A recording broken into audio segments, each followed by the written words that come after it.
As we already saw, the repair of the tympanum is called as Myringoplasty, and if the physician along with the repair of the tympanum if he is also visualizing or observing the inner ear structures, then this becomes a case of a tympanoplasty.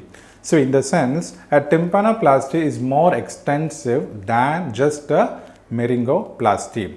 So coming to this tympanoplasty, as we discussed earlier, it can be repaired by a patch tympanoplasty, or they can place any graft. Say a temporalis fascia is also used as a graft for the tympanum.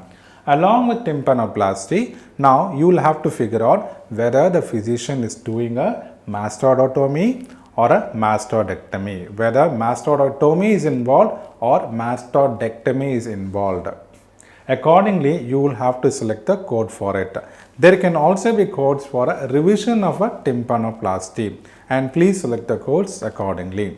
In addition to all of these, see, we are now going to see the middle ear bones. So these are the malleus, incus and stapes. So all these three are in continuity with each other. So we say like, ossicular chain. We call them as an ossicular chain because all these bony ossicles are in continuity with one another. Now what happens, imagine if incus is being affected by Cholesteatoma or via a middle ear effusion or otitis media. In such case, what they will do is like, now there is no connection between malleus and stapes because incus is affected. So here they might resort to a procedure called as OCR, which is ossicular chain reconstruction. Now they are going to reconstruct the ossicular chain because the ossicular integrity is already compromised.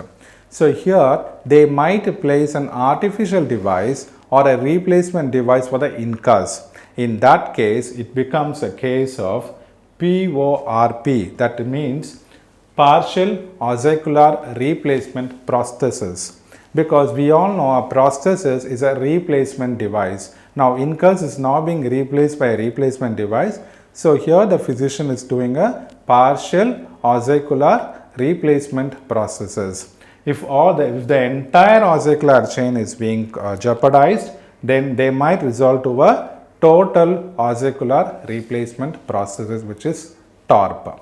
So you need to know whether the tympanoplasty is being done with the mastoidotomy or without mastoidectomy or with mastoidectomy, and along with without, if there is no OCR, you can report without OCR. If along with the chain repair, if they are also placing a prosthetic device, then you can report PORP or TORP. Accordingly, the codes differ.